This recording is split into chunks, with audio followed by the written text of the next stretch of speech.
سلام بچه، این اولین ویدیو طولانی منه تو کانال من و خب بریم دیگه. که قرار بر این بود که همه TNT ها رو منفجر کن و 500 تا TNT و 275 شون فکر کنم ویلیجر، نه 375 ویلیجر و خب دیگه بود همه رو منفجر کن. اگه تا اینجا ویدیو هستی لطفا من رو فالو کن برادر، ما اینجا داریم زحمت بکشیم. و خب این چالشمون بود دیگه، کارت آخرشم گذاشتم و دیگه یا پس شروع کن. چند FPS؟ 8 FPS 9 FPS خدایا این نتره که بریم دیگه منفجرش کنیم.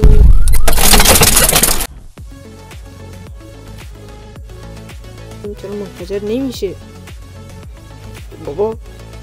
خب این همه سب کنم از بازی نزنی بیرون.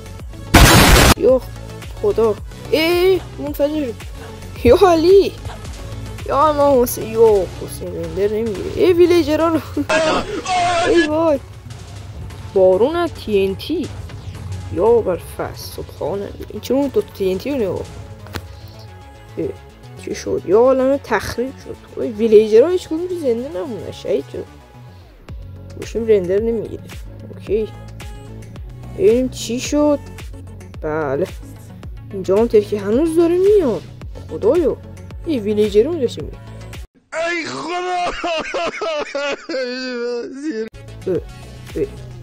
هنوز داره میاد. خدایا او مای گاد نگاه کن، باورم نمیشد این پیدا بشه. سبحان خدا بزرگ است. میدونستی نمیدونستی بدم و تخریب بزرگ اتفاق افتاد دیگه. نگاه کن.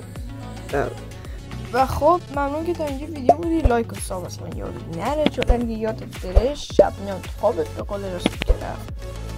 خب من مجبورم اینجوری تایم ویدیو زیاد کنم، مجبورم دیگه واقعا این بیشتر 3 دقیقه نشه به عنوان شورت ویدیو یا ویدیو کوچیک یوتیوب چیز میشه، آپلود میشه. خیلی ممنون که اینجا ویدیو بودی و هستی و خواهی بود. آیدم باشید چون آخر ویدیو یه ایدیتی از آیرون غلام داریم و خداحافظ از شما و خیلی کسایی که فالو کردن دیگه. دمتون گرم. خداحافظ. Eu vou abandonar aqueles que eu amo. Jamais eu vou abandonar aquele que invocou. Muito prazer, sou Iron Golem.